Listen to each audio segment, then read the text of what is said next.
ازيكم يا جماعة؟ تعالوا بقى نتفرج على تريلر اوبنهايمر مع بعض ونشوف رأيي في الفيلم ده.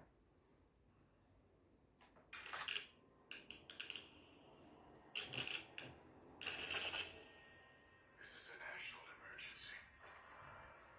Detonator charged.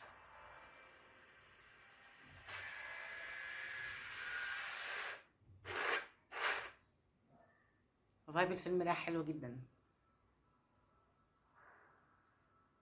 We're in a race against the Nazis. And I know what it means. If the Nazis have a bomb. I have a 12-month head start. 18. How could you possibly know that?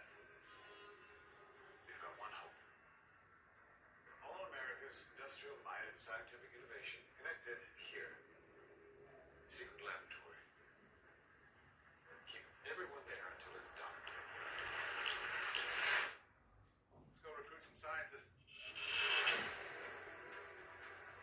Build a town, build it fast. We don't let scientists bring their families, we'll never get the best. الكاست في الفيلم ده رائع. Why? Why? How about because this is the most important thing to ever happen in the history of the world? مات دايما واضح ان هو بيعمل حاجة مختلفة هنا المرة دي، يعني متحمس. You can't do it, go ahead. Are we saying there's a chance that when we push that button, we destroy the world? Chances are near zero. Near zero. What do you want from theory law? Zero would be nice.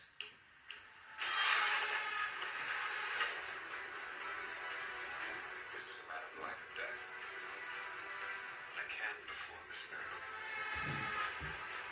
World War II would be over. Our boys would come home. It's happening, isn't it? The world will remember this day. Our work here will ensure a peace mankind has never seen.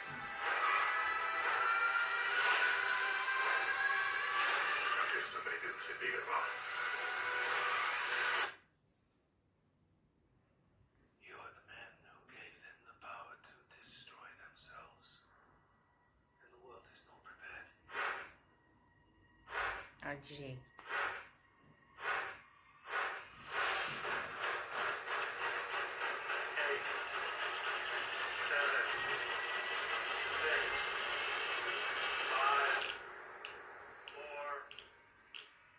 Truman needs to know what's next. 2. What's next? 1.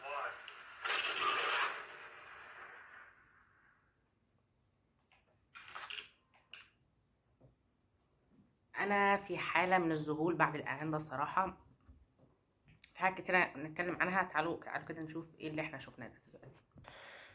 طبعا اول حاجة الكاست رائع جدا في الفيلم ده، يعني اول حاجة طبعا كيليان ميرفي، RDJ، فلورنس بيو، ايميلي بلانت، مات ديمون، وناس اكتر كتير تانيين. مواهب تقيلة يعني في فيلم واحد. فانا متحمس جدا وبصراحة مستعجب جدا ان ازاي فيلم واحد يبقى فيه كمية الناس والمواهب التقيلة دي. بس صراحة الفيلم الاعلان الاولاني اللي هو جه من كام شهر ده ما كانش اظهر حاجات كتيرة قوي. ده بقى ظهر لنا فعلا الفيلم ملامحه ايه. طبعا احنا عارفين ان هو هيتكلم عن القنبلة النووية الاولانية والكلام ده كله، بس واضح كمان ان هو هيكون في عناصر طبعا هتتكلم عن الحرب العالمية التانية، وهيكون في كلام كتير عن المعضلة الأخلاقية بتاعت هل السلاح النووي ده دمار ولا سلام بالنسبة لحاجات معينة. ممكن كمان يظهر لنا جوانب تانية من الموضوع احنا كناش شايفينها، يغير وجهات نظر، حاجات مختلفة كتير. فأنا شايف ان الفيلم ده فعلا هيكون حاجة مختلفة جدا، هيكون حاجة كبيرة جدا.